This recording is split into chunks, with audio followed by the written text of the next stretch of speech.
Greetings, this is the latest from Mckoy's News Center. Entrepreneur fatally shot in suspected armed robbery in Westmoreland. In Waterworks, Westmoreland on Sunday afternoon, a Chinese businessman lost his life in a tragic incident where armed assailants robbed a mini-mart. 2 additional individuals were injured during the robbery.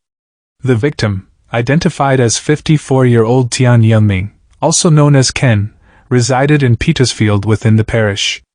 According to reports from the Whithorn police, the incident occurred around 12 p.m. when armed individuals entered Yunming's store, demanding money. Regrettably, the situation escalated when the robbers opened fire, injuring Yunming and the other 2 men present. After the attack, the criminals fled the scene with both cash and various items. Law enforcement authorities were swiftly notified, and upon their arrival, they found all 3 men with gunshot wounds. They were immediately transported to the hospital, where Yunming was tragically pronounced dead. The other 2 victims remain hospitalized as they receive medical care. The investigation into this distressing incident is currently underway.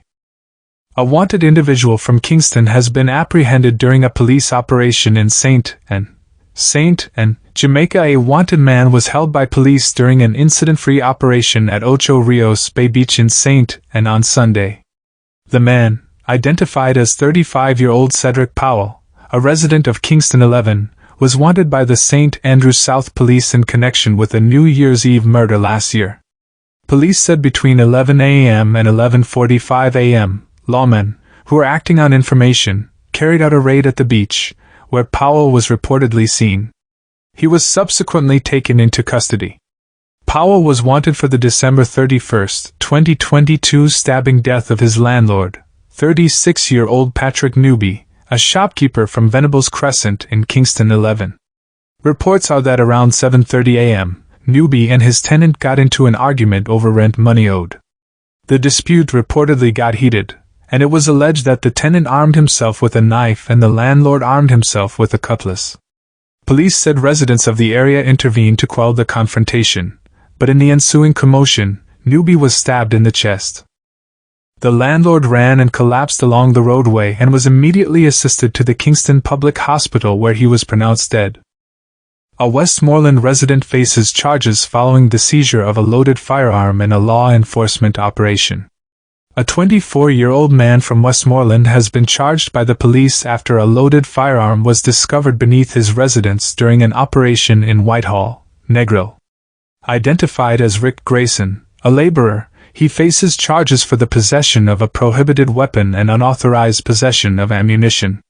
The specific date for his court appearance is yet to be determined. According to law enforcement reports, at approximately 11:15 p.m. on Saturday night, officers were engaged in a joint police-military operation in the vicinity when they observed Grayson walking along a nearby road. Upon noticing the law enforcement team, he purportedly fled toward the rear of a nearby house. After a pursuit and apprehension, Grayson was subjected to a search. During a subsequent search of the area, authorities uncovered a Glock 17 pistol with a magazine containing 3 9mm rounds of ammunition hidden beneath the dwelling he was occupying. Subscribe to Mckoy's News for breaking news and updates.